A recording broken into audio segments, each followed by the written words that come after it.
Olha só, gente, terceiro bloco.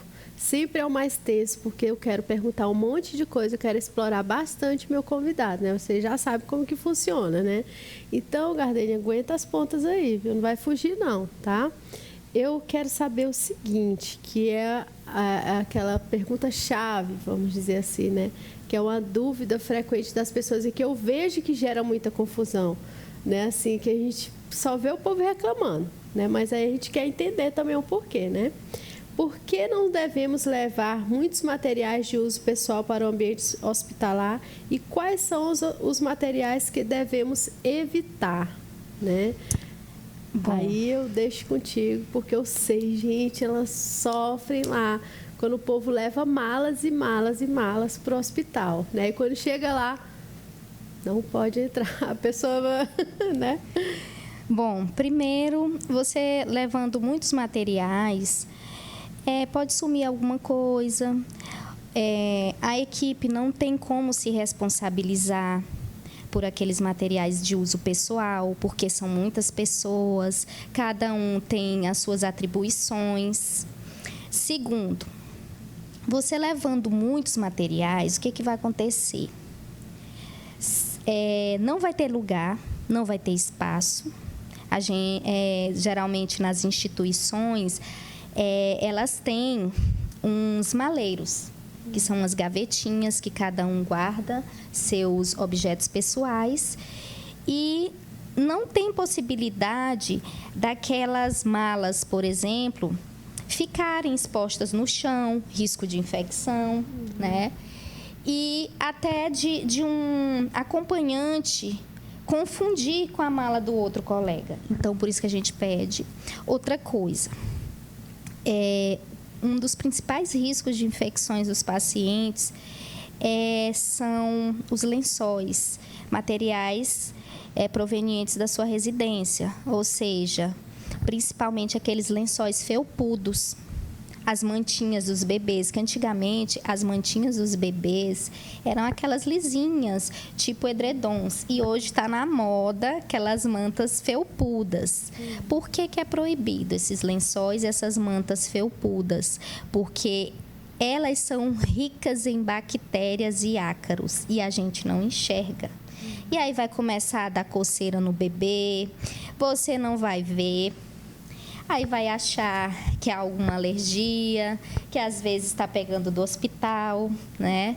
Isso que eu já ia comentar, que é a infecção hospitalar. Isso. Né? E outra coisa que a gente pede muito já para orientar também a população, os bebês, a roupinha dele deve ser lavada somente com sabão de coco. Nunca utilizar amaciante, porque já acontece várias vezes, a equipe médica está muito ocupada, a equipe de enfermagem, chega uma mãe desesperada, chorando. Ai, por favor, me ajuda. Meu bebê está cheio de carocinho, está se coçando todo e eu não sei o que fazer. E muitas vezes é o uso do amaciante e sabão ou sabonete inadequado. O sabonete adequado para o banho do bebê ou é um neutro ou glicerinado. Aí entra a parte socioeconômica. Ah, mas eu não tenho condição. Existem vários tipos de sabonete, sabão de coco, vários tipos de sabonetes, tanto em barra quanto líquido, de vários preços, neutros e glicerinados, e aí não é desculpa de dizer que não pode lavar, teve como, não tem condições. Eu acho muito importante todas essas dicas que a Gardênia está dando, porque isso são coisas que a gente vê na prática, né? No dia a dia ali, né? Do serviço. E você vê essas dificuldades que são colocadas, né? Tanto de sumir, vamos dizer assim, objetos, né? E aí gerar uma confusão tremenda dentro do estabelecimento, porque sumiu algo, né? De trazer coisas para dentro do hospital que não são pertinentes, que não são saudáveis, vamos dizer assim, né? Tanto para a mãe quanto para o bebê, né? Então, assim, você não sabe como foi lavado, né? Os lençóis hospitalares, eles têm uma forma de lavar, né? Isso é importante a gente frisar e falar. Aí também vem a situação, mas lá tem poucos lençóis, tem... Já justamente também outra situação que acontece, né? De sumir também. Então, assim, que a gente nem vai entrar muito nessa questão, mas que acontece demais. Né? Eu falo isso porque eu conheço também a realidade, como que é, né? De pessoas que levam mesmo os lençóis. Então, assim, Gente, só para vocês terem ideia, os hospitais, eles geralmente têm a costureira que faz lá dentro do hospital e não dá conta. Sim. Você faz 100, some 30. Você faz 200, some 100. É uma coisa, assim, de doido mesmo. É impressionante isso. Então, nunca você consegue vencer, né? Quando você pensa que você tá ali no auge, com lençol sobrando, com roupa, camisola sobrando, você vai lá e vê, meu Deus, cadê? Para onde é que foi, né? Mas, assim, as roupas que são centrifugadas, que são lavadas dentro do hospital, tem critérios, né, para serem lavadas, né? E na nossa casa não, a gente usa mesmo amaciante, usa sabão, né? Normal. Que isso, naquele primeiro momento ali, pode gerar um dano, um risco, né, Gardênia? Outro dano que pode provocar no recém-nascido, o uso de talcos. Na época dos nossos avós, utilizava-se talcos, mas é comprovado cientificamente, clinicamente, no exame físico realizado pelo enfermeiro e pelo médico, que o talco provoca desconforto respiratório, problema respiratório no bebê. Então, hoje, orienta-se que utilize aquele creme, aquela pomadazinha contra assadura. Se o bebê é gordinho demais, você pode passar a pomada tanto no pescocinho como na região inguinal, que a gente chama próximo às genitálias, tanto feminina quanto masculina. E fora que, quando faz xixi, faz grudar. Isso. Né? Gruda e acumula mais bactéria ainda, né, Cadê? Aí piora ainda mais a situação. Já teve casos de mães também chegarem chorando, achando que o bebê estava com pneumonia. Já aconteceu, do excesso de talco. Na hora que você passa ali, bate, sobe aquele pó ali e aspira, né? Gardênia, qual a vestimenta ideal, né, se existe, vou deixar assim, para os acompanhantes, para os visitantes? Tem uma vestimenta ideal para isso? Para os acompanhantes, geralmente, quando eles vão entrar na área crítica, no centro cirúrgico, tem a vestimenta específica que o hospital fornece. Mas, para ele poder entrar, sempre a instituição solicita que ele tome um banho, tenha um banheiro na entrada do hospital, justamente para evitar infecção, né, cruzada. A gente pede para levar sapato, justamente para proteção. E no caso da UTI neonatal, a gente sempre pede para os pais levarem uma máscara limpinha para utilizarem, para proteger o bebê. Lá, o local fornece a bata, fornece a touca, fornece o propé. Todos os pais têm que entrar com propé na UTI neonatal. Por quê? A gente não sabe onde aquela população pisou. Pode estar levando infecção para dentro da UTI. E aí, em vez de ser uma visita para melhorar, de alguma forma, faz piorar mais ainda a situação, né? Pode falar. Outra coisa, sempre a gente pede para não usar excesso de adornos, né? O que são adornos? Eu estou usando uma pulseirinha, brinco, sempre os acompanhantes, visitantes entrarem sem anéis, sem esses adornos, cordões, piercing, né?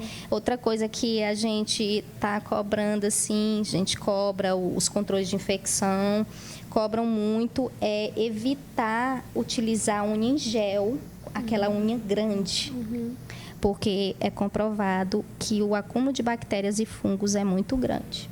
Ótimo, aí as dicas aí para vocês aí, ou que estão próximos a utilizar o serviço, porque nem sempre a gente está falando aqui, jogando mais para o lado de uma maternidade, né? Mas também em ambiente hospitalar em geral, gente. Todas essas informações são para qualquer tipo de ambiente hospitalar. Maternidade, pronto-socorro, qualquer lugar, né? A gente precisa começar a entender isso para que as coisas melhorem lá na frente, né? No caso, evitar os riscos de infecções hospitalares, tá?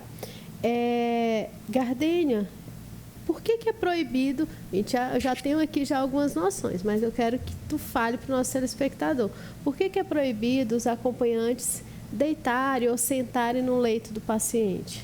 Primeira coisa, ele vai estar contaminado, ele vem da rua, ou então tem aquela troca de um acompanhante com outro.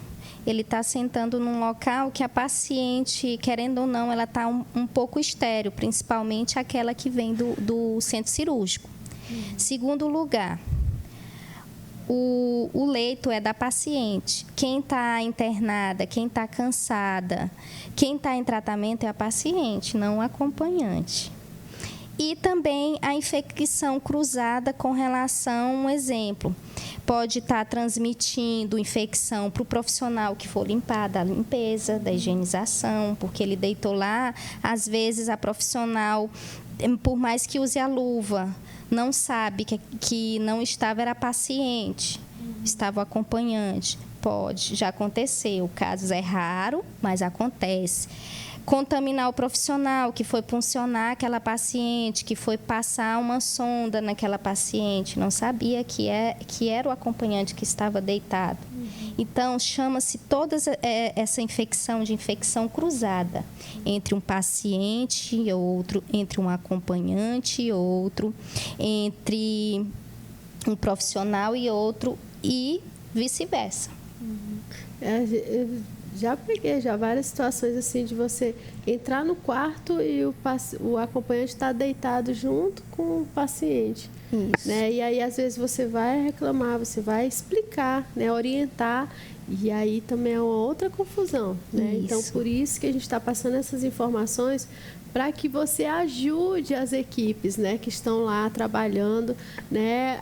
E ajude o próprio paciente, né? Nesse sentido, que às vezes a gente não consegue visualizar determinadas situações, mas quando a gente coloca, orienta, explica, eu tenho certeza que você vai começar a pensar de uma maneira diferente, né, Gabriela? Outra coisa, ele vai para casa.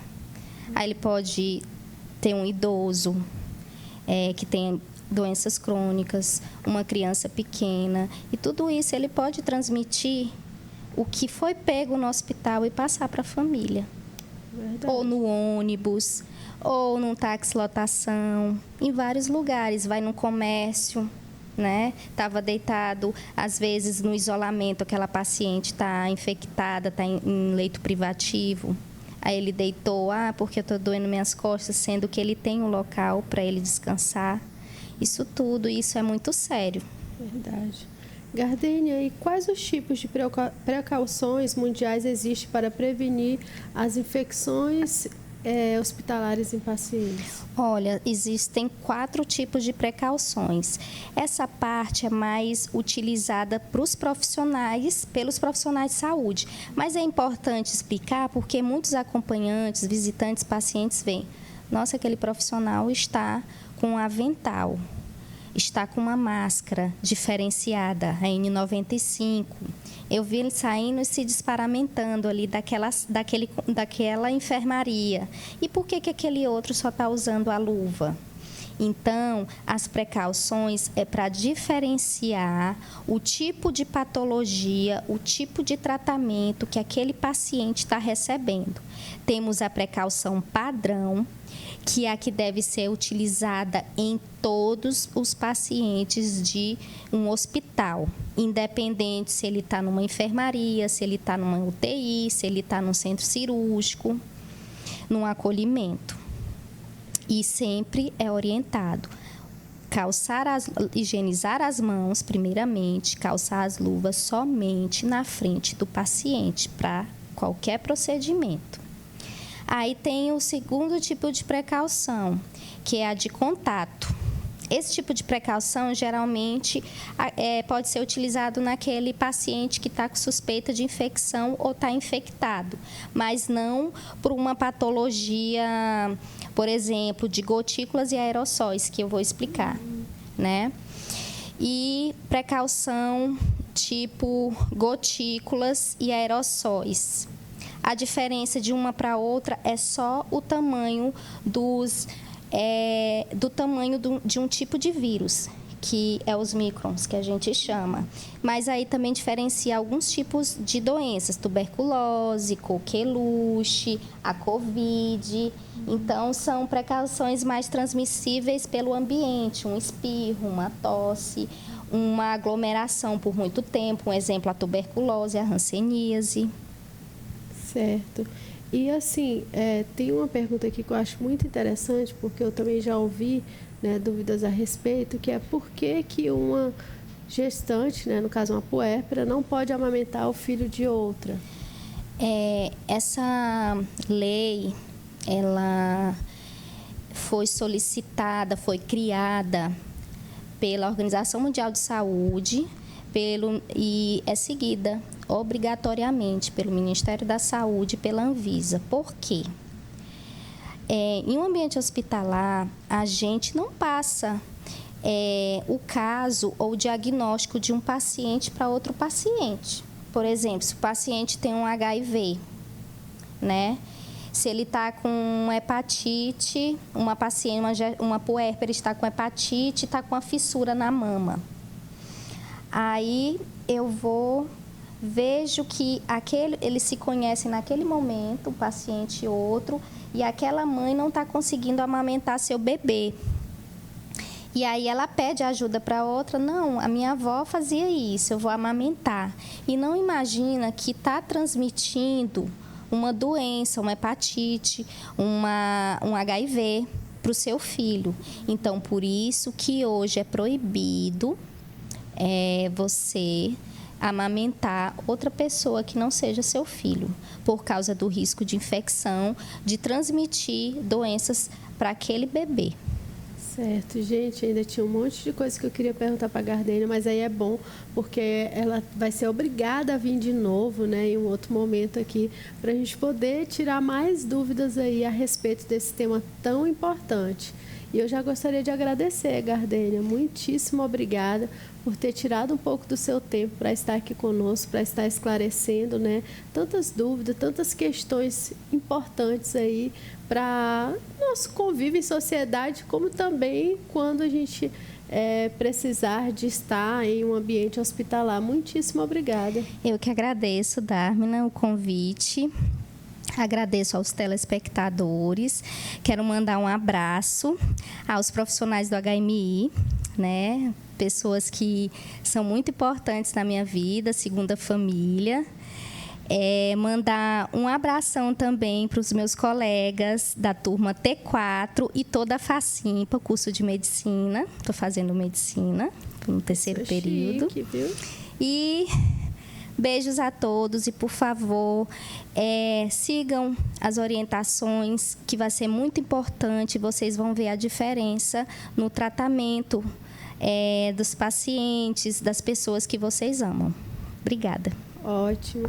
Agradecer também a você, telespectador, que esteve conosco aí durante todo esse período do programa. Também mandar um abração para a equipe ali do HMI, que eu tenho assim, um apreço muito grande por toda a equipe. São pessoas maravilhosas, que eu sei que se doam, que fazem um excelente trabalho. Minha amiga Vanice, um beijão para você, viu? Que Deus continue te abençoando, auxilia toda a equipe ali do HMI, viu? Beijão e fique ligadinhos no programa Missão Saúde na TV.